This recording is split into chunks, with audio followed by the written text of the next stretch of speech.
Good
evening, everyone, and welcome to a new episode of iTie. What is iTie? It's Indie Time Interview Edition, where I interview developers. And what's different about it? Well, I wear a tie. So here's my tie of the day, a great Pac-Man tie for my my good friend Jem here, who will be interviewing for his game that he's created called Pixelmancer. Lots of questions that I have for him. Very excited. And looking forward to learn more about the game, and hopefully you guys are also very excited. So let's have a look at the chat here and see who's around. So we got Meg here. For some reason, her cute little bear emoji is not showing up here, but she has a very cool emoji. So welcome, Meg, to the stream. We've got It's Just Joe. Actually, Joe, I've got a question here for Jen that I'm specifically asking for you. So yeah, hopefully you stick around for that question. We've got Jem here. Ooh, look at that. Nice seeing him. Fancy seeing him in the chat, for sure. Got Gladiator. Pixelmancer. Interesting indie game. Absolutely a Gladiator. So guys, before I continue here, we're doing a giveaway of Pixelmancer. All you have to do is put hashtag Pixel to get a chance to win the game. I know that Gladiator, you're a big indie fan and you own a lot of indie games, so hopefully you get a chance to win it. So we have multiple games to give away, so good luck anyone who wants to get the game. It's really fun. So just hashtag Pixel if you want to get a chance to get the game. I don't think I've ever played this. Oh, well, there's your chance, Gladiator. Ace Printer Bro, welcome, my friend, to the stream. Nice seeing you here. You've been on a lot of stream lately. Really appreciate that. There you go. Joe is here in the live. We've got Gladiator sheltering in. We've got Audi again. Hello, Audi. Welcome to my stream. Happy seeing you here. I've seen you this morning while I was playing some Pixelmancer. Yeah, hope you enjoyed the stream, my friend. We've got Meg, who's live, also waving here like she don't care, waving hand. All right, so we got Audi. Hey, Meg. There you go. Some nice conversation here. And we've got Ball, Evening Ninja, and Chat. Absolutely.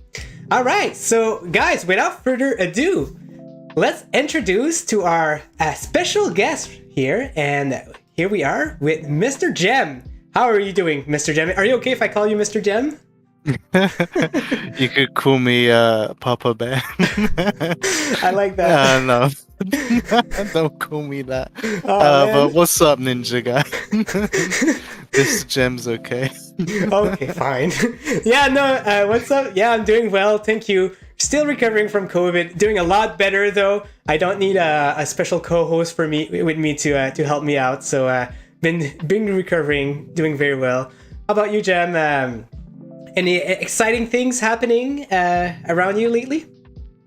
No, not really. Something exciting is gonna happen in a few days. I will tweet about it. Nothing game related, but yeah. Ah, cool. Very exciting. So, Gem, we're here for a specific reason, and it's actually to talk about Pixelmancer, but some people in the chat might not know anything about you. I was aware of who you were even before the game, but yeah, so why don't you introduce yourself and tell us a little bit about your history of game development in general. So before I get into game development, I used to also be a content creator, had my own YouTube channel. I created the channel because of Stadia, and then I left because I didn't really, I stopped believing in Stadia because of the team, but I don't want to get in much detail about it. I left like a year ago, but I still I'm still part of the cloud community. I still look at like what's new in the cloud community and the other services and stuff. But I did, I just stopped content creation after that, and I wanted to put my energy towards into making my own games. But in terms of like game development, I've worked on AAA games as well with like Sims and Battlefield. Also another game called Killing Floor 2. Nice. I've been in the gaming industry for like 7-8 years. Wow, interesting. Killing Floor 2, I was very amazed when I heard that you worked on it. I've never played the game yet, but I've listened to the soundtrack so many times. The soundtrack is so good. It's almost on par with the Doom soundtrack, in my opinion. And yeah, I really need to get to that game at some point. It looks really fun. Yeah. So, how did you get into creating games in the first place? How did you end up getting in the industry? It's just pure luck. Really? So I've always wanted to be a game designer, but what got me into the industry was pure luck. Okay. There's a game designer called Richard Garriott. I don't know if you know him. He's also an astronaut as well. Like he's got a crazy life career, and he created I think it was the Ultima series. Wow. Yeah, he's a creator of that. I think it was Ultima. This was a long time ago. And the thing is, we have like family friends, and they casually mentioned they're gonna go see Richard Garriott. Apparently, they're friends with each other. I'm like, that's crazy. Like that is so. crazy. And then it's like, I want to tag along. I want to meet this guy, this legend. And so we met. I got his autograph and everything. He was doing a lecture in London. And then at the time, he was working with EA. And I was just about to start university. And they like, Richard Garriott and Garriott just like, got me into the industry with EA, and then from there, as I was doing university, I was learning from EA on how to do level design and stuff. I actually learned way more with EA than university. Nice. But then with level designing, I saw Killing Floor, forgot Tripwire Interactive. They were looking for more people for level design for Killing Floor 2, and I was like, I want to give it a go. Like, and I showed them a small demo map. They liked it, and then they hired me for a project. But my foot has always been with EA. Nice. Oh, that's very cool. So I didn't know that. So your specialty is in level designing. Is that what I understood from it? Yeah. Very nice. So that makes a lot of sense, considering how Pixelmancer looks. So you also mentioned that you've been a content creator for some times. So can you tell us a little bit about your experience into content creation? Like, what did you enjoy about it, and what type of content did you do, and did you had any partnership with anybody? Wink, wink. Somebody in the chat. Yeah. So the first time I was doing YouTube, it was like 2 weeks after Stadia launched or something. Wow. And I was making videos where I would get like maybe 5 views max, and this went on for like 6 months. Like the view, like I wasn't upset about it because the sub count was still going up like 1 or 2 per week, and I would get so happy every time the sub would go up. And yeah, it's just like I never gave up, and it's like I was doing it for fun anyways. But even though I was doing it for fun, it would have been great if I could have made a living out of it, quit my job. And that's the dream. But Right. that wasn't like I was being like self realistic. Like the point was, I want to spread the truth about Stadia as well as having fun making these videos, and then that just did its own thing in the background and while I was making videos. But my favorite part was definitely the multiplayer gaming streams. I tried to do that as much as I could, but I had like so much, like I had little time, and whenever I had time I would just like stream on the weekend, and anyone can join. You usually just needed a Stadia Pro subscription, because I would like try to focus on games where it's Stadia Pro, so that way we could get more people playing, and it's been fun. And then eventually shut it down. But the channel's still there. I'm just not updating it. Now it's just part of history. Yeah, it's very cool because as a content creator, you weren't just doing like content about video games and stuff, but you were doing APK teardown, like apps teardown, where you were looking to like what new feature we would expect with Stadia, and then you would have like news videos which would tell us like what games are coming and things like that, and rumors. It was very interesting. You were very much one that stand out, one of the best content creator out there. So hats off, and if you ever want to go back into it, I know that you'll do great for sure. Yeah, thank you. Yeah. Yeah, I was trying to be like the go-to place for Stadia. Like I was trying to cover everything that I can think of. But the APK teardowns and the website background coding is what put me on the map. That's what people were subscribing for. I could see in the metrics that's what people really wanted. But I did all the other stuff as well, multiplayer stream and first looks, just because I had fun with those. Even though the discovery code parts were the best viewed content. Yeah. I don't actually miss that, because I used to check the Stadia website background codes literally every morning. Oh my And it got gosh. to the point where I was able to predict when they will update. Like I know what days they update, and I also know what days they'll bug fix. I even got in contact with the people from Stadia team, and I would report the bugs that I found. And they would reply back and be like, "Hey, did this work for you?" And like, "Yeah, it works." There was like that bug where when they released messaging, and then if you had too many friends, it would be like unbearable, like crashing and lag and stuff. Yeah, and then 2 days later it was fine. That is cool that you had like these kind of connections with Stadia. That's really fun though. That some people got to get in touch with them like that. I really enjoyed that. All right, so enough about Stadia. Let's talk about some some Pixelmancer here. Let's not get some copyright here. I always mix it up. I'm so used to say Pixel Junk Creators, one of my favorite games. But yeah, we're talking about Pixelmancer here. So, Jam, you've released a game just a few weeks ago called Pixelmancer, your first ever personal project.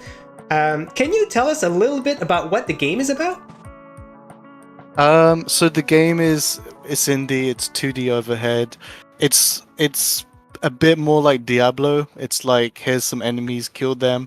But there is like difficulty at the beginning. Like you're very weak and you try to kill the slimes and try to get stronger, and you'll die and get stronger and try again. That's pretty much it. It's a necromancer game. That's why it's called Pixelmancer. Yeah, there's not much to say about it, but it's such a fun game. It's just really fun. It's simple, but it's just the way it works is just so addicting, and you just nailed the right formula into making this game. So where did the idea of creating the game came to? And what gave you the ultimate decision? I gotta create a game on my own now. So I got my Steam Deck, I think like March or April or something like that. And as I was playing on the Steam Deck, I realized I've been playing a lot of indie games. And there's a game called Vampire Survivors. Like Yeah. graphically, it looks, horrible to say the least. It's very basic. It's like a mobile game, but thousands of people love that game, and it's cheap. I even bought the game. I enjoyed it for a few hours, and like I understood why people like the game. It was just pure. It's the gameplay. The gameplay is good. Doesn't matter what the graphics are like. But I got that inspired me to be like, hey, because I know that like I'm not an artist. I know I'm not talented in art, so I know I can't create like a AAA looking visual game. I know that my game would be 2D. It'll be like pixel art. So Vampire Survivors gave me inspiration that hey, I think I can make a game on Steam, like make it Steam Deck optimized. And then there was a game called Forager. It's another 2D indie game that I personally put more hours into. And the funny thing is I don't actually like pixel art games.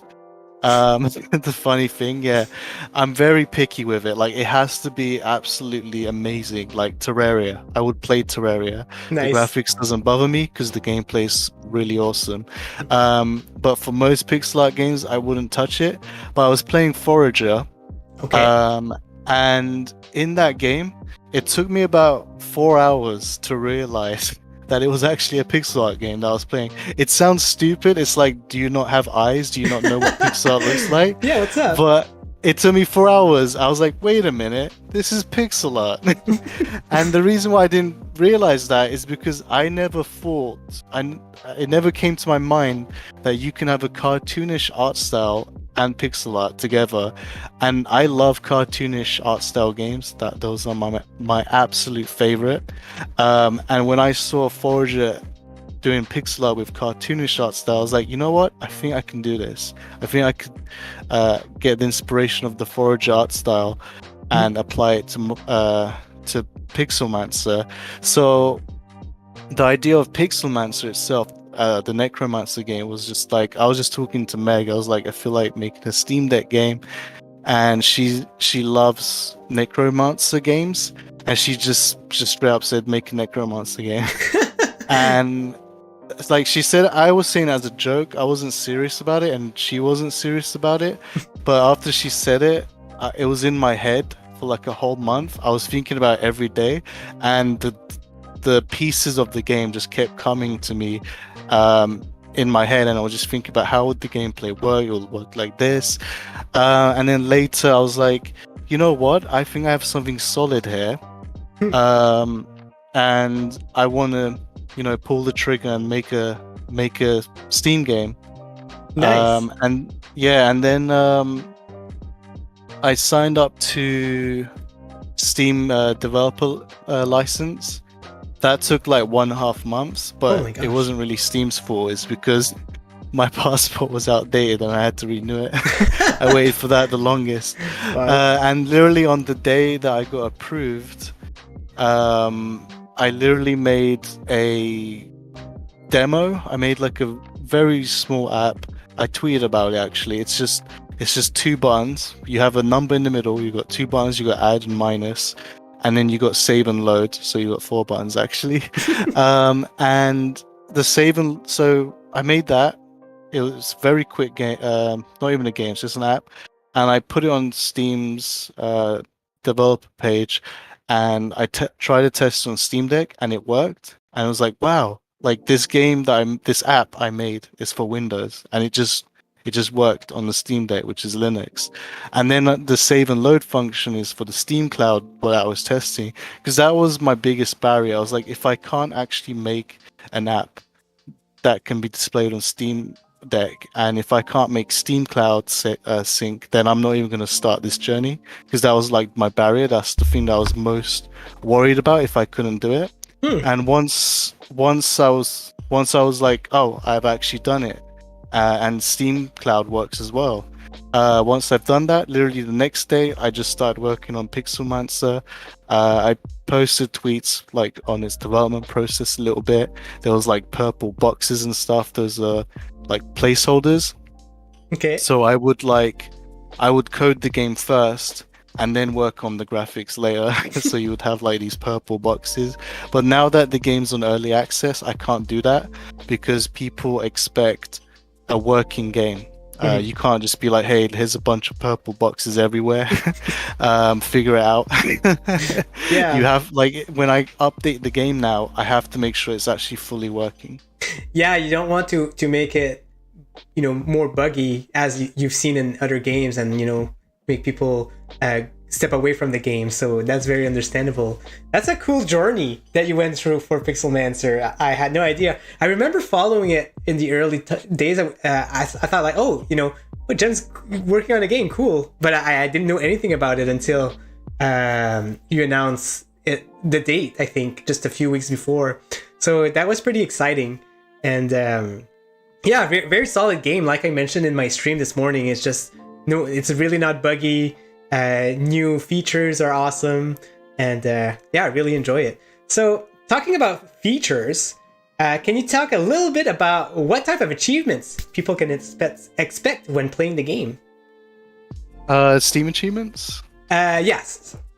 It's a What funny else? thing about I thought just mean life goals, like life achievements. Oh. This game will not make you depressed. Like, no. So Steam achievements. So when the game first launched, it had like one Steam achievement. I don't even know. I can't remember what it was. Maybe congratulations, you're at level 1. Here's a Steam achievement. Yeah, it was really easy. I remember that. Yeah, it was very simple. I don't actually care about Steam achievements personally, but when the game launched, the biggest feature request I got was Steam achievements. Like, that was by far the biggest request. And then literally the next day or two, I added like 30-40 Steam achievements. Throughout that whole week, I just like focused on Steam achievements and quality of life updates within the first week, and then the content came right after that. You're a madman for doing so many achievements in like a day or two. Oh my gosh. Yeah, the longest part is just like adding Steam achievements isn't even hard. It's so time consuming because you have to do the art for each that image of the achievement. I really don't care if people want like 200 achievements. If you want it, I'll add it to the game. Yeah. I also learned that I think there's a limit of like 2,000 or something. Like Steam has a limit of like 2,000 achievements. Wow. And there's only a handful of games, like very few games that have hit the limit. I think Team Fortress is one of them. So you're saying that you might do a total of 2,000 achievements. Gotcha. I get if people want that, I'll do it. Oh man, that's funny. So do you know if there's someone who's completed all the achievements yet? Because it is a little bit grindy. You know, you have to. One of the most grindy ones are like destroying all of the enemies like 2,000 times and things like that. Are you aware of someone who did all of the achievements so far? So Steam doesn't give me the tools to see who's got 100% achievement. Okay. I have the same tools that everyone else has, where you can just check global achievements. And I checked this morning, and there are like 2 achievements that no one has got yet. So at least I know that no one actually has 100%. That is cool. So I could still be the first one to do it. So I'll keep that in mind. Yeah, you could be. Yeah.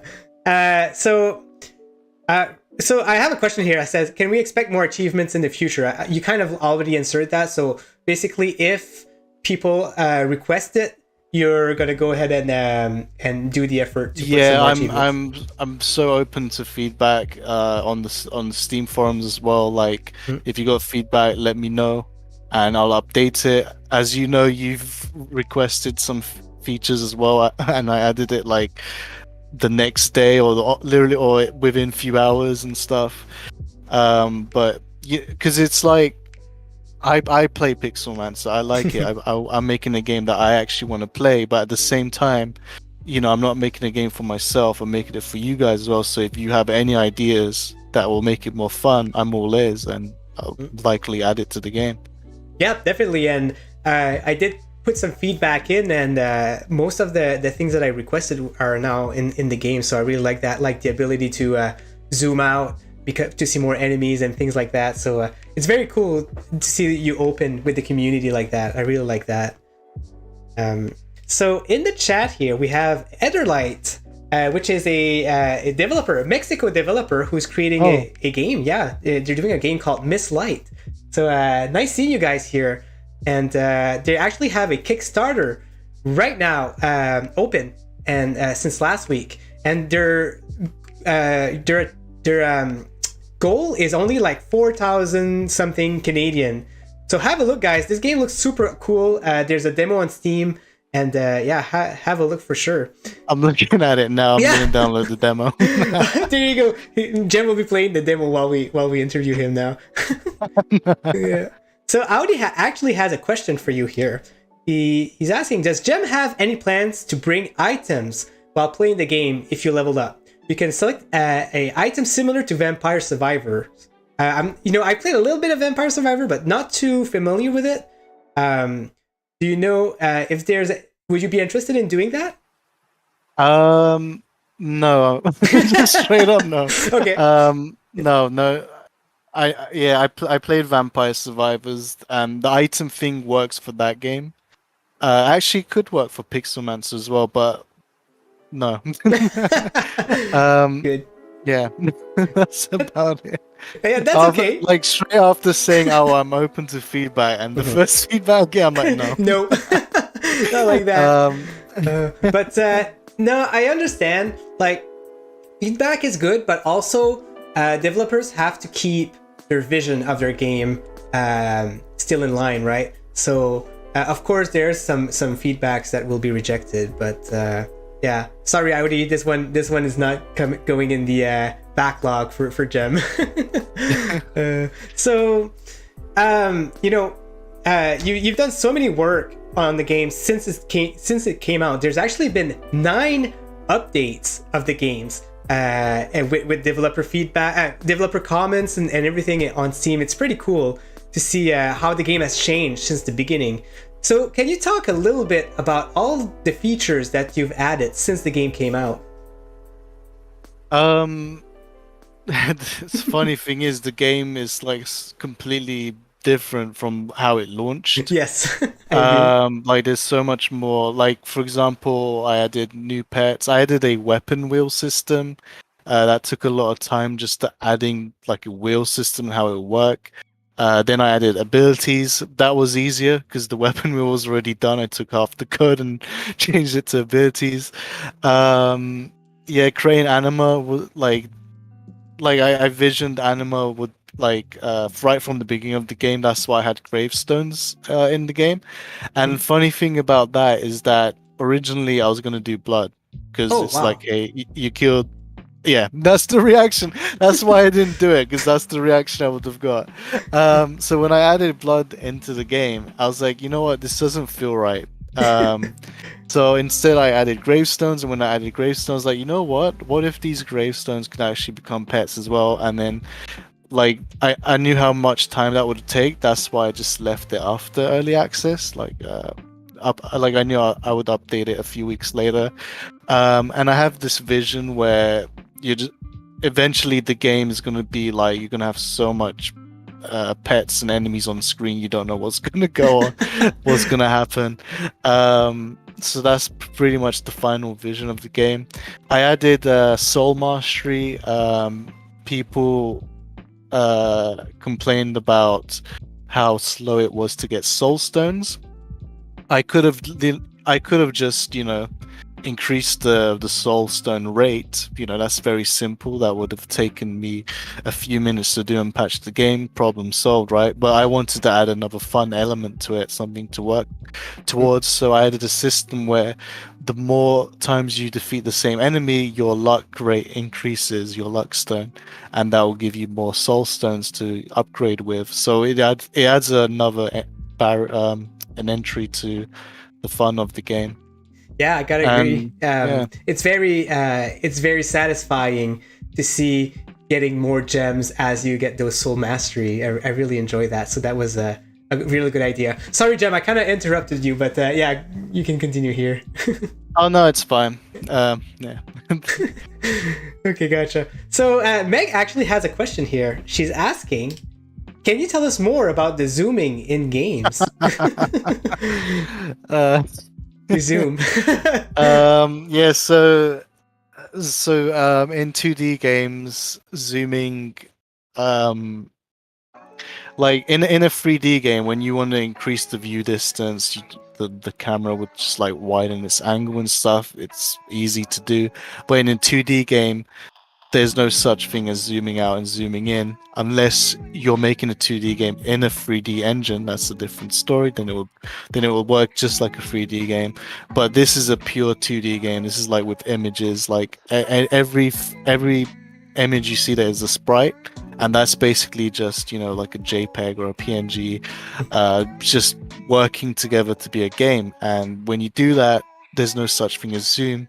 So I create a system where you have layers, and the more zoomed out you are, it will just make the sprite smaller. So that's what it's doing. It's giving you the illusion it's zoomed out, but what it's really doing is just making the images smaller. Hmm. And I had to do that in a way where it wouldn't affect the gameplay, because if I what I didn't want to happen was one image is bigger than the other and it doesn't make sense and it will affect the gameplay's hitboxes and stuff. So I had to do it perfectly, otherwise the whole thing breaks. Yeah, that's. I feel that something that you really shine at is just releasing things without any bugs. So in a way, you're a very good tester at your own game, where you find everything and then release it in a very quality product. I gotta say. So hats off to that. Yeah, it's very time consuming because once I make the game, I have to compile it. That takes a few minutes. Then put it on Steam's servers, and then I have like my own like beta channel in the game that only I have access to, and then I have to like sync that to Steam Deck, and then I have to play on my desktop and Steam Deck, make sure it's working, like the thing that I just updated, and most of the time something else completely breaks that I wasn't even expecting, and I'm like, oh okay, I can see why that broke, and I have to fix that. So a lot of things do break in the background, but I make sure I fix them before I release the update. Yeah, definitely. I can understand that because as a software developer, like some stuff you never expect breaks after fixing something else, and it's very common. Caseball UK is asking, can you ask Jem where did he pull the influence from his game from? So he did mention it previously. I can answer that actually. He got his influence from Vampire Survivors, and you know what? I can't remember the name of the other game, so I'm gonna let Jim. Oh yeah, the art style, I was inspired by Forager because it blew my mind that you can do cartoonish art style and pixel art. The art style is inspired by Forager, and then the popularity of Vampire Survivors is what inspired me to pull the trigger in making the game. But the gameplay itself, I don't really compare it to Vampire Survivors. Aside from that, they're both 2D. Because Vampire Survivors works differently. It's like you have like auto shooting or whatever.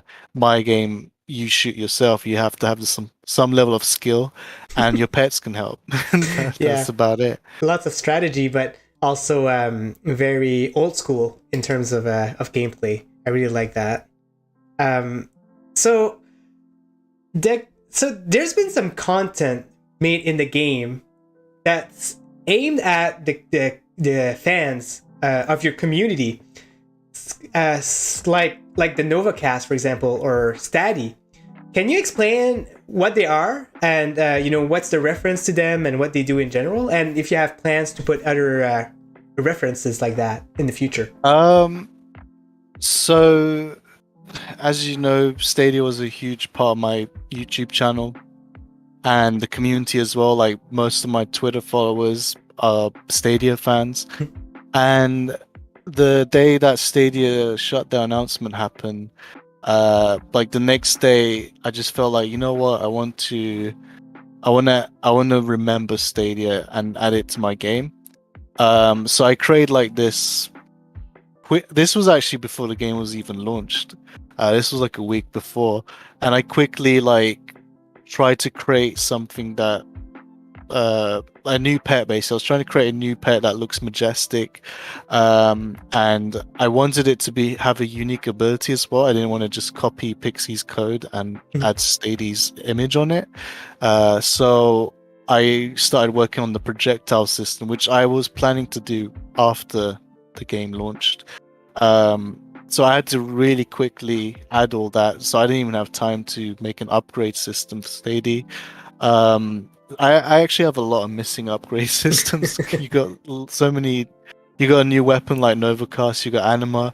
All of these abilities and pets and stuff will eventually get their own upgrades. So like Stadia's detect radius, fireball range and damage. Like all of these pets will have more upgrades, and also I'm not going to stop at level 10. Right now it stops at level 10, but I'm planning to go to like level 50, and maybe some will go to 100. Oh my gosh. There's like the upgrade system. What you see right now is like 1%. You're gonna have so much upgrades in the game, and as I develop the game, and then you have Novacast. So this is when Outcasters announced, Splash Damage announced, Outcasters will not be multi-platform, and Outcasters was one of my favorite games on Stadia. I love the hell out of that game. I wanted to remember Outcasters into my game just like Stadia, and I thought, well, let's add the weapon of outcasters into the game, so I had to create a whole new weapon wheel system just to add the weapon, because you have to like switch weapons. And the Novacast thing, how you control it for controller, I tried to like mimic how outcasters work. It's not perfect, but I think it still does the job on controller. And on outcasters on PC, I always had an issue on mouse and keyboard on outcasters on Stadia, because I didn't like that you have to drag with the mouse, and once you shoot, you lose control. But the controller is completely different. Once you shoot, you're still in control. So that just means if you're up against a player, that person can easily dodge your shot if you're on mouse. But if you're on controller, they still need to. There's effort to dodge your shot. That's why I always played on controller on outcasters, and I always thought they should have done the same with mouse, where you can still control it after you shoot. So on Pixelmancer, I knew I didn't want the outcasters mouse system, so I used the controller system for the mouse. So you shoot where the mouse aims, so you can still control with your mouse. And again, eventually this will have upgrades as well, like for example, range and controls and damage and so on. Nice. Yeah, I like that. I like that, and it really feels. You get that feeling of Outcasters when you play it too, like the controls, the way you control that bullets, and I really like that. It'll give us like a small glimpse of what the game was, even though we won't be able to play it again. Yeah, which is really sad. But yeah, so the game, Gem, is currently in early access. So what type of content should we expect in the future? If you have any, if you can give us any hints, if you're allowed to do so. So the next update I'm aiming for is about mid-December. So that's quite a long way. And in the next update, I'm trying to add a new pet. Oh my gosh. I already designed a new pet. I just need to finish the coding. You know what? I'll go ahead and announce it what it is. It's gonna be a bear. A bear? You can't have a gem bear game without a bear. Oh my gosh, what is he gonna So do? the bear is gonna be like the tank. It's not gonna deal much damage, but it's gonna be the front of your army. Oh, And it will take the damage, it will take the aggro, and there's another weapon I'm working on, which I should probably do a roadmap. no one has asked me for a roadmap. Yeah. I'm working on another weapon, which is going to be a healing weapon. So I've had feedback where they're like, "Hey, I want to revive my pets by range," and originally I was going to do that as an ability, but I didn't like that idea. So I thought, let's have a healing staff. And with that, you don't deal much damage to the enemies, but you can heal your pets just by hitting them with the healing staff. And also, if you hit the grave of the pet, it will resurrect that pet. But there is a catch to it. The life staff will use your life. It won't use your mana. It will use your life points. Oh my gosh. So this game's about managing your health and mana. While you have to decide and make decisions what you need to sacrifice. And I'm going for I have like this unwritten rule set with the game where anything to do with life has to be your health point, and everything else is gonna be mana. So like when you spawn anima, because that's life based, that's why it takes your life away. Mm-hmm. When you spawn anima, it's like 60 HP or something. I can't remember what I said to you. But yeah, so anything to do with life takes your life points away. Everything else is mana. And yeah, I'm also working on tier 3. It's going to be a new biome.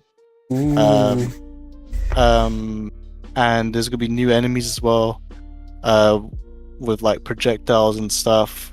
So you'll have to dodge projectiles as you're fighting. Oh my gosh. And also working on a new game mode. I think this new game mode people like than what I have right now. Interesting. The one you're playing now is called Adventure Mode, and I hinted that there would be a new mode because when you look at the achievements, it specifically says Adventure Mode. So that was like my hint to say there will be more modes or just one additional mode. Yeah. But in order to do that mode, I need to actually do more tiers to fill the content. Okay. Yeah, I have a huge list of stuff to update to develop on. Maybe I should do a roadmap. No one has asked me to do a roadmap, but I just have my own internal list of things to work on. Well, maybe that's what we'll request, so you can give us that roadmap. But it's also dangerous giving a roadmap, so beware if you do it. Yeah, it's like you haven't hit your milestone. Yeah, it's like, hey, you promised this in spring. It's summer now. I want my $2 back. Yeah. But I like the idea of projectile enemies, and projectile enemies means that maybe you should include a dash with the necromancer. Just a small suggestion here out of my head. But yeah, looking forward. You know what? Yeah, let me add that. That's a good idea. Nice. Yeah, I'm gonna add that to the list now. Perfect. So the game is in early access, which sometimes it makes people worry. When it comes out of early access, if the price will increase. What's your plan on that? Do you think that when the game is fully completed, that you'll have an increase in price? The price is the same. Steam actually makes you make a statement before you release the game. You have to put it like, are you planning to increase it or not? Although I do have to say, so with Steam, they give you a lot of price controls for different regions. And the way I've set mine is that the game will always be $2.99 US. That's the core price. That will never change. But because other countries have like inflation and stuff, other countries' price will go up and down. I don't know how frequent. It already has went up and down just like a month ago. And that's just like automated because I set it that way, because I don't like, I'm not going to go through hundreds of currencies and Google each what is the currency exchange rate. I just set it to $3 and everything else can change based on what their value is to $3 US. So that's how I set it. Okay, but like in terms of $2.99 US, that's never going to change. No, that's going to stay. Okay, good to know. Although, there will be sales, so even cheaper. Or are you talking about sales where it increase the price? No. Good. Tax. Yeah. No, that's good. Maybe we'll see some DLCs at some point. You never know. I did. So Steam's going through Autumn Sale right now. I wanted to join that, but I wasn't able to. There's like, they have like a cooldown system because I had a launch discount. You have to wait for a few weeks before you can add another discount. So I couldn't do the autumn one. That's unfortunate, but maybe next year, hopefully. That would be awesome. Hopefully you can get, well, not even next year, but maybe the summer sales or something like that. That would be awesome. Yeah. Hopefully you can make it. So it's in early access. We can expect bugs, but fortunately myself, I haven't found any bugs in the game. But if people would find a bug in the game or would like to give you feedback or request a new feature for the game, what would be the best way to contact you? You can send a letter to my house. Okay, let me know your address. No, the Steam forum is the best way. If you go on the Steam forums, I already pinned like a thread saying like you can feedback here. I already have my notifications set up, so like if someone posts a thread on the forum, I'll know on PC. Like the Steam client will tell me there's a notification. I wish I got a phone notification, but that doesn't work that way. So I am active on the Steam forums. Yeah. Good. No, that's good. So people can reach you out, and you're pretty active on there. So it's nice, if they need anything for feedback and stuff. So I'm just gonna take a small break here, and there's been a lot of questions asked in the chat. So we're just gonna jump onto that a little bit, and then we're gonna continue with some of my questions too. It's very exciting. So Bruce here is asking, do you have any pets? No. So Pixelmancer is kind of like your fantasy, right? Like, of having pets. I love pet systems in games. Okay. I absolutely love it. Like, for example, in Guild Wars 2, I was a necromancer on that, funny enough, and in that I had like 7 pets. Even though most of them were weak, it still felt great having an army behind me. And for Diablo 3, I was playing as the Witch Doctor, and I was able to get like 5 pets on that. I just love pet class or summoning class. I don't know why. I just always pick that if the game has it. Nice. Guild Wars 2 just had a new patch coming in, so that might take some of your time if you're still playing. Yeah. So Audi is asking, will there be any difficulty settings added in the future? For example, normal or hard mode? No, because I actually don't like difficulty settings in games, except for assist. Like for example, the way GTA does it is you can have aim lock on controller. I think that's acceptable. I think like that does change the difficulty of the game, but the actual core difficulty of the game doesn't change. You're just changing the way you aim. Like that. Those are the types that I accept and like. I don't like when there's normal, medium, or hard, because I'll be honest. I always pick the easiest. If you're gonna give me the option, I'm gonna pick the easiest. Like I don't need to prove myself what my skill is. I just want to play the game, enjoy it, and finish it.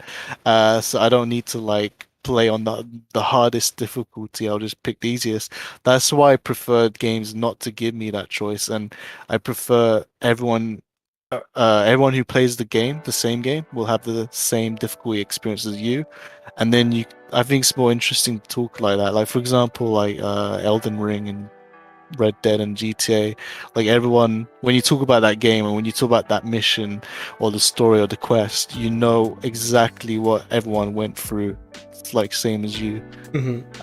But yeah, I'm not gonna add easy, medium, hard. However, similar to the way GTA works, where you can aim lock and stuff, what I did with Pixelmancer is you don't have to have your pet. You can just level up your character. If you want it to be more challenging, don't have pets, just level up your character. Or if you like pets, don't level up your character, level up your pets. And once the healing stuff comes up, you don't even have to attack, just heal your pets and they can finish the level for you. So you just play the way you want to play. Nice. I gotta agree with you. I'm not someone who likes difficulty, and when there's difficulty, I'm the opposite. I just always pick up the hardest difficulty, and that's why the hardest. Yeah, that's why I like roguelites, because there's no difficulty, and the game usually gets really hard as you progress. And I don't know. It's just something that I like the challenge of these games, and so I have to agree with you in on that end. But yeah, so one more question here. A Rooster is asking, do you think this game might come to GFN? And I think you did comment on that a while back, so I'll let you comment on that again. Yeah, so the game's already registered for GFN. Like GFN already knows that I want the game on there. Like from my perspective, all I did was just tick a box says on Steam's developer page saying, do you want your game on GFN? I was like, hell yeah, tick that. And that's that. Like, yeah, it's not on GFN. It's not me. It's Nvidia has to add it. Also, I read the documentation. Like when GFN tests your game, if there's bugs, they'll contact me, and I'll have to fix the bugs before they can publish it. But yeah, nothing has happened. I do want it on GFN, but it's not my call. So the thing that we can do to help out, if you guys ever want the game on GFN, is to bug GFN about it. That's the best thing you can do. Just ask them, can you put Pixelmancer? And if they get enough, traveling, if they hear it enough, they'll be like, oh, this guy requested this game, and it's so popular. Let's just put it on GFN. So Gemas did his due diligence, and now we have to work on it ourselves and try to popularize the need of this game on GFN. I think that's the best thing we can do. Bruce here, being silly, is asking, can we pet the pets in the game? Now Jem will be like, oh yeah, let me add that in my list now. Right? I'm thinking of that right now. Yeah. It's a good idea. I don't know how to animate that. Yeah. Oh well. You know what? I could probably maybe something very basic where you press the button to interact, and then like little heart pops up above their heads. I don't know. Yeah. I wouldn't know how to animate, like actually put the hand, because there is no hand. Like I can't stress this enough. I'm not a good artist. Yeah. Like I want a full FMV cutscene when you pet the pets. No, that's good to know. But yeah, that'd be cool, little hearts. I think it's the aesthetic of the game is very cutesy, so I think it would be definitely a good idea to do that for sure. So speaking of how the game is, and this is going to be something interesting to talk about. So the music of the game, right? It's very relaxing, but there's been a lot of opinions on it, mentioning that people are expected more of a chiptune type of soundtrack. It's just not a soundtrack that people expected while playing the game. Can you explain what was your vision? I got that a lot. Literally on the first day, I got people messaging me like, hey, I thought the music would be like 8-bit and techno and stuff. The answer is simple. I don't like 8-bit music. Just simple as that. I think, I don't know if it's my taste or if it's like nostalgia for people to like 8-bit music. Like, it's okay to like it, but I don't know if it's like, maybe I had to grow up with 8-bit games in order to enjoy the music. I personally don't hate it. If a game has 8-bit music, fair enough, I'll listen to it. But considering that this is my game, and whenever I test the game, the music's always gonna be there. So like I am always listening to the music when I develop the game, and I don't want it to annoy me. But the music selection I picked was actually inspired by Fortnite. I was playing Fortnite for like a month around June, and there was this one music track that I unlocked, and in that game you unlock music and it plays non-stop when you're in the menu of the game. And it was just this one song that was new in the game, and it was also cheerful and everything, and that was the one I picked, and then that was just like constantly looping in the menu, and I really liked it, and I was kind of like humming the tune in the background, and I wanted that feel on Pixelmancer, so that's why I went for that. Nice. It's very different, and I like that there's a story behind how you decided these songs. I'm not familiar with the Fortnite soundtrack, so maybe that's something that I'll have a listen to it and differentiate it from your soundtrack, because I do enjoy the music. Also, it's it does stick to my head even after I finish playing it, so that's definitely something that you want when playing games, and that's awesome. So now that we learned about the game, let's learn a little bit more about you, Jem. So what type of game do you usually enjoy? Now that you mentioned about Fortnite, I guess the question is not really good, but what other games do you like in general? So I played a lot of Vermintide 2 Warhammer. That went free, and I claimed it. I usually don't care about Warhammer because I don't understand it. Like, I don't understand the universe, because one moment it's a medieval game, second I'm in space fighting aliens and stuff. I'm like, how is this whole thing a series and a franchise? I don't understand. Like, where do I even begin? Because Warhammer is such a long game that existed for decades, like the series, I don't even know where to begin. So I will never dip my toe in the lore of Warhammer, but that's okay. So Vermintide 2 was given out for free. I tried it. I love co-op games, and I really love Vermintide. And I bought all the DLCs like a few days Oh my later. gosh! Wow.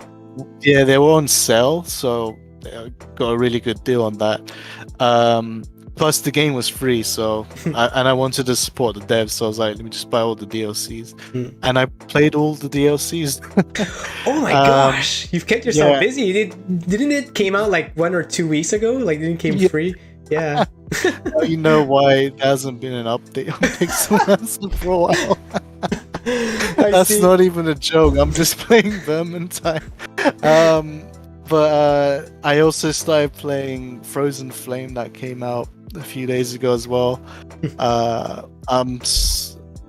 actually finished Frozen Flame Early Access just yesterday. I finished all the content they had to offer. But it's such a nice game. Nice. I'm not familiar with that one, but I'll need to look it up for sure. And so I'm curious now because I hear you play a lot on PC. So do you prefer a controller or a mouse and keyboard? My main preference is mouse and keyboard, but there are those moments where controller is better, and I will switch controller. So, for example, on GTA 5, I'll use mouse and keyboard because it's easier to aim and stuff. But on Red Dead, funny enough, I would pick controller because it's just aim, lock, and shoot. So it's just L2 and R2. That's all you have to do. So if the controller is superior to mouse and keyboard in that game, I'll go controller.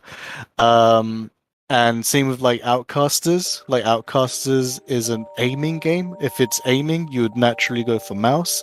But because controller gave you more control, I went for controller in that game. Same with driving games. I have no problem playing driving games with keyboard, but with controllers, you can do precise steering with like cars when you turn and stuff. So it just varies. It's basically what is the best for that game. That's what it comes down to. Yeah. So if there's an advantage with the controller, then you'll use the controller.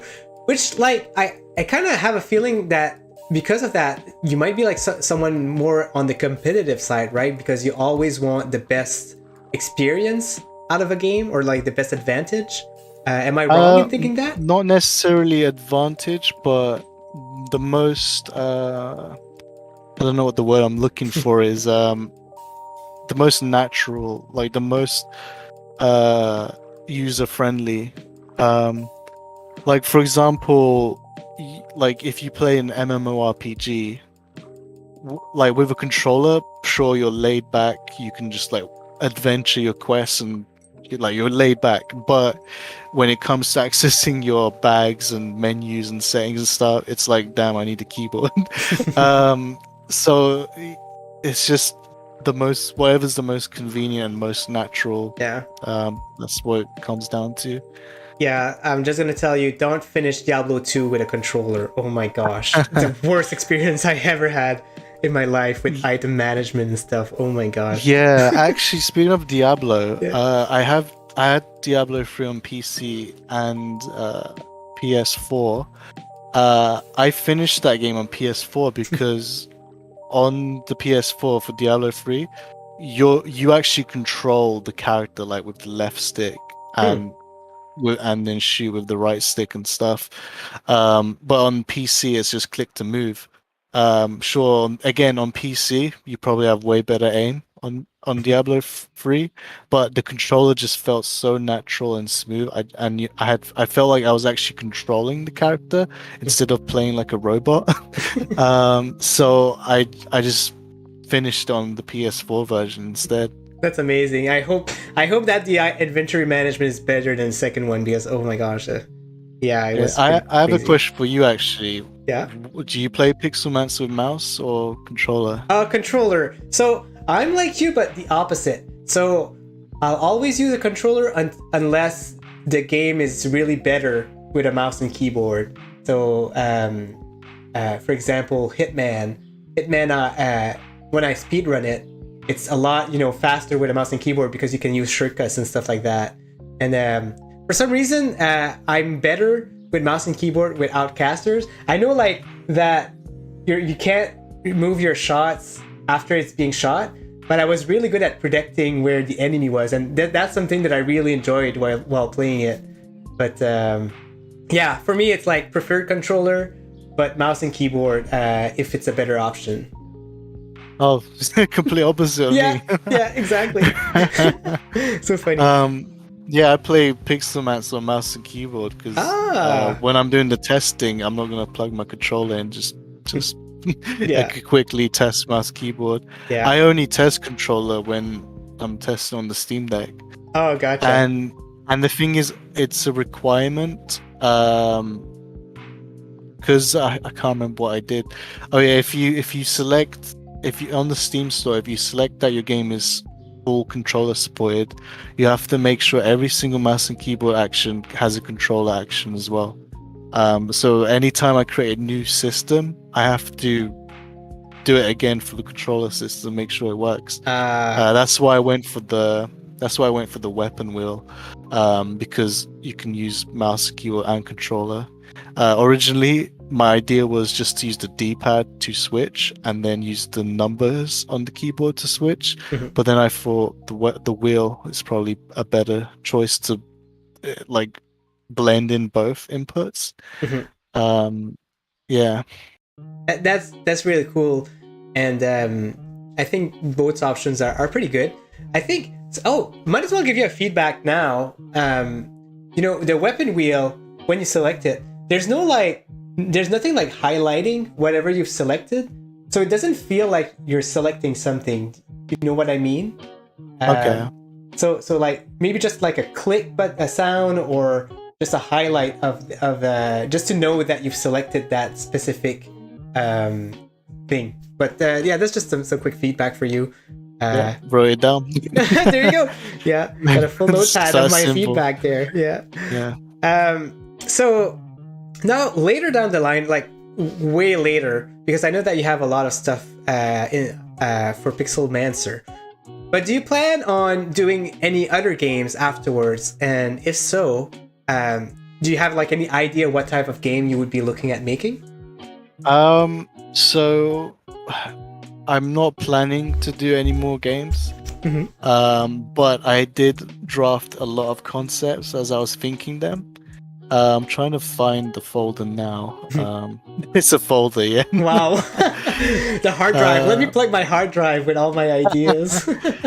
I think I'll put it here. There we go. There's 31 concepts right now. Oh my gosh. Wow. I actually so one of them was something like, I was thinking of expanding the world of Pixelmancer, where it's more like Pokemon and open world. Cool. And so I don't like turn-based games, so I could never get into Pokemon. Even though I love the universe, I used to watch the cartoons. I'm aware of like first, second gen, whatever, and sometimes the new ones.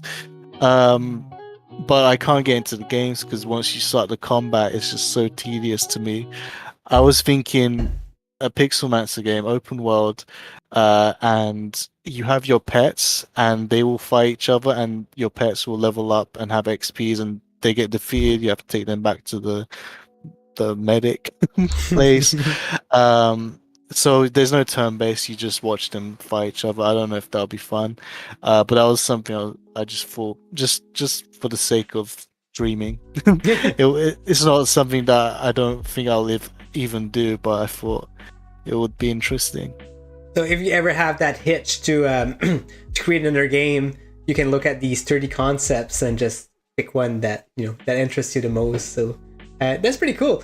I like that because you were really passionate about Pixelmancer, and this is something that that I lack of. But you were really focused on that, and that's very cool to see. That you had full focus on the game, and you made it happen. And hats off to that. Yeah. Yeah. So, chat, we have just one last question for Jem. If you have more questions, feel free to put it in the chat. I saw your question, Vet, and but I'm not gonna put that in there. But you could always ask Jem, on his social pages. See if you can do that. But just ask questions away. We're doing a giveaway for a few copies of Pixelmancer. So all you have to do is put hashtag Pixel to get a chance to win the game. And so we'll just ask this one last question here before. Beth says, I know, I was just joking around. Yeah, I don't know about that. I think subconsciously that's really what you want, Beth. So feel free to ask Jem. You never know. You could maybe you can pay him to do it. You never know. But Jem, for all the indie developers out there, there's a lot, and there's a lot of people who's only starting. I'm wondering, do you have any advice to all of them that are starting their own project, how to make it as a game maker, and how to release their game?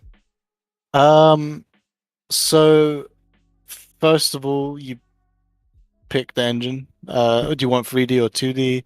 I recommend Unreal Engine. Unity is a popular one. I personally don't like the engine itself on Unity, but it's like people like to code on Unity. So, like, if you're learning about it, there's nothing wrong with Unity. You can make a game on Unity. It's just a personal preference where sometimes, I've used both. Where to the point where I can look at a game and play for 5 minutes and I'm like, oh, here's that bug. I know this bug. This is from Unity, and it like puts me off. Then there's Game Maker by Yo-Yo Games, and then there's Go.Engine. So these are the popular ones. And so just pick one and go on YouTube. Look for very beginner tutorials like how to create a character, how to jump, and then slowly start adding the next things like walking, climbing. I've learned everything from YouTube and some documentation. That's my education right there. YouTube is very powerful. Oh yeah. And then forums sometimes, like if you're really stuck, if you want something very specific, you can go to the forums of that engine and ask. And usually they will ask, give me the project file. So if you want to do that. That's about it really. Just pick one of the popular engines, the ones I mentioned, and go on YouTube and go for the very basic ones. Very, very basic, like how to move a character and how to jump. And then from then, naturally, you're going to be like, oh, okay, I've done this, and now I want to add more stuff. And then you start researching how to do that specifically. And then eventually you're going to learn how to mix these things that you know and create something new. You might fail, that's okay, but you're learning from your trial and error. And then you could do a bit more research, play around. Playing around is actually very awesome, like tweaking and stuff, just playing around. Try to break your game even, and you'll understand how the physics and stuff works, and maybe you could do something cool with that. But yeah, like for example, Creator uses Lua. I don't know Lua. I don't know a single code about Lua. I don't know how to code in Lua.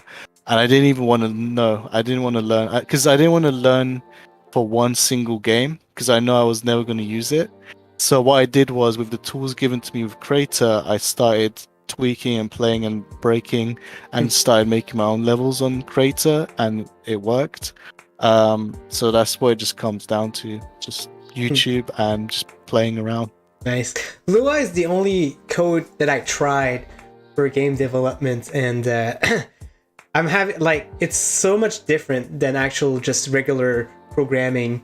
I always thought, I know, I have 10 years of experience, I can definitely do that, but it's so different because of algorithm and enemy positioning and all of these. It's so crazy, and I'm not good with that, but hopefully someday I can make it.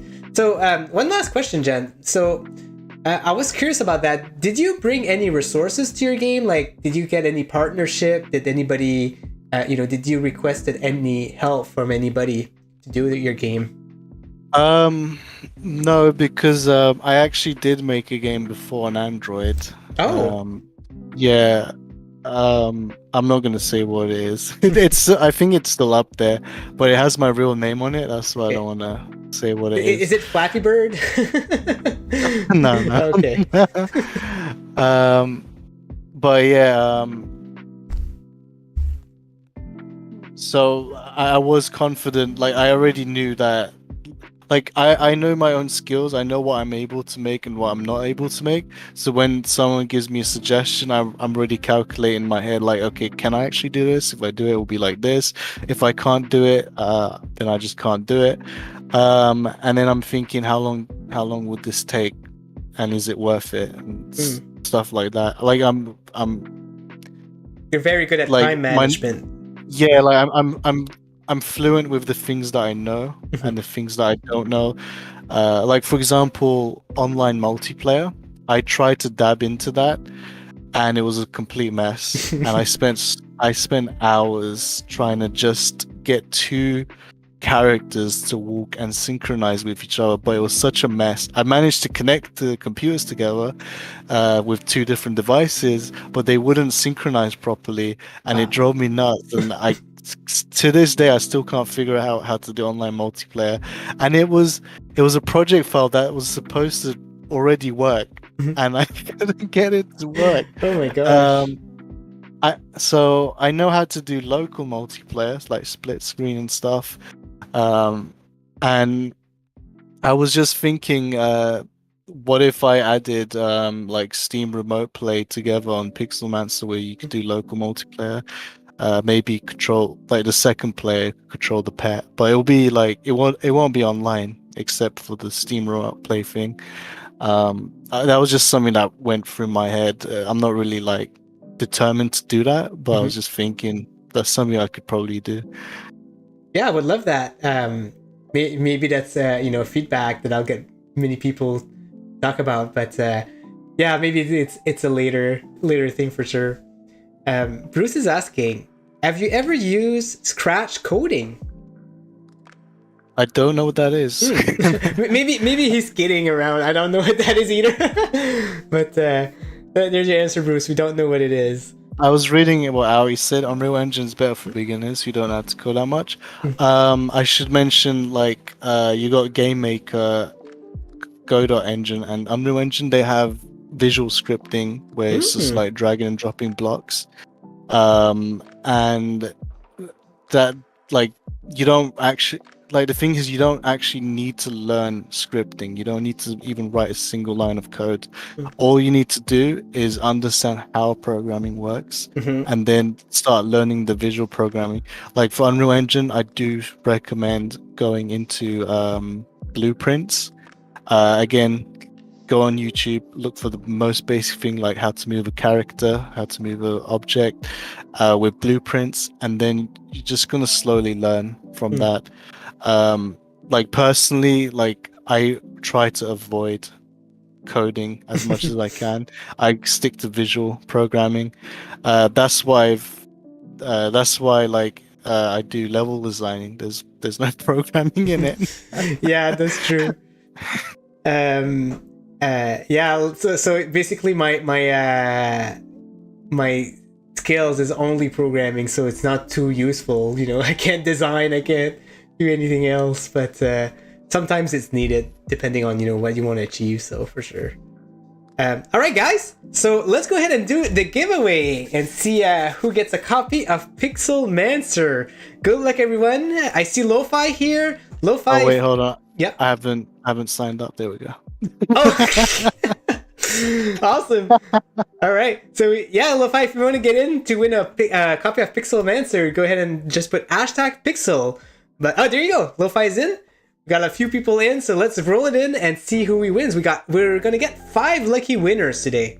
So let's go ahead. PyCon Fusion, congratulations, my friend. You've won a copy of Pixelmancer. Just type in something in the chat, just to confirm that you're here. and we'll get you a copy. There you go. Nice. Congratulations, PyCon Fusion. Let's try another roll here. Gem! Congratulations, yes. Gem! You won a copy of the greatest game ever. let's roll again. We got Lo-Fi Monk! Congratulations, my friend! You've won a copy of Pixelmancer. So just type in something in the chat again. There you go. There you are. Just to make sure that you didn't just jump in, put the code, and got out right away. Congratulations.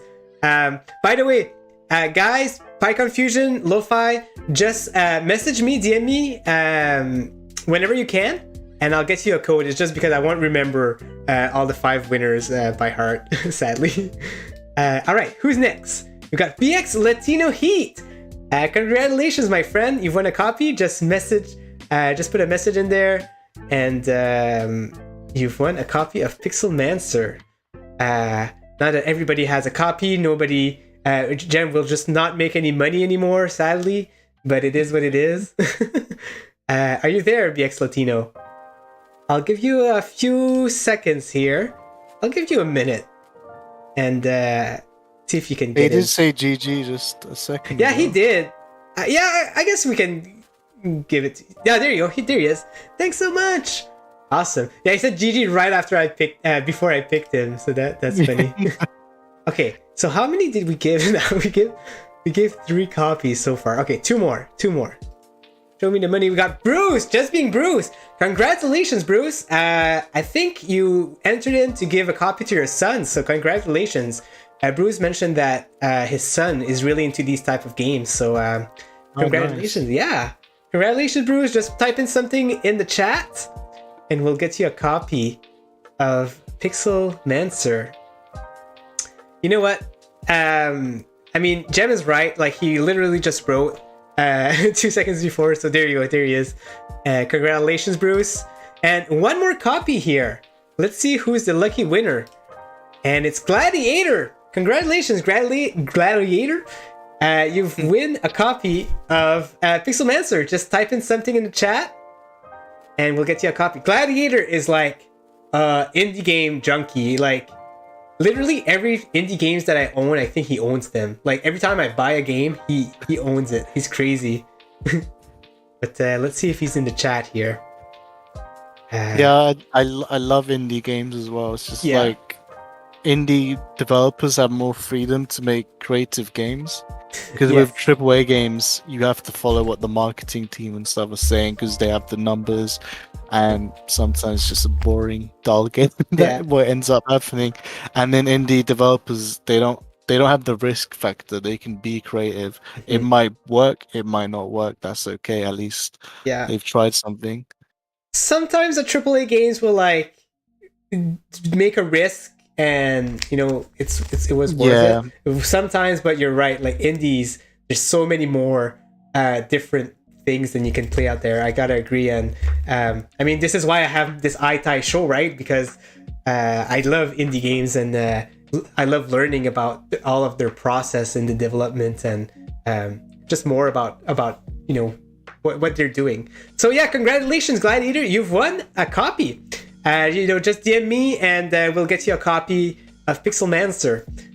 So guys, thank you so much for coming in today. Really appreciate it. We'll continue doing some nice indie developer interviews. We've got 2 more interviews planned for this year, and then we'll be taking a break during the holidays, and then we'll come back next year. So keep a lookout. I'll be announcing next week's iTai interview on Monday. But other than that, Jem, do you have anything else you'd like to say before we leave? Yeah, thanks for watching my interview. This is Jem, and I'll see you on the next one. Awesome. Thank you very much, everyone. Have a good one. Bye.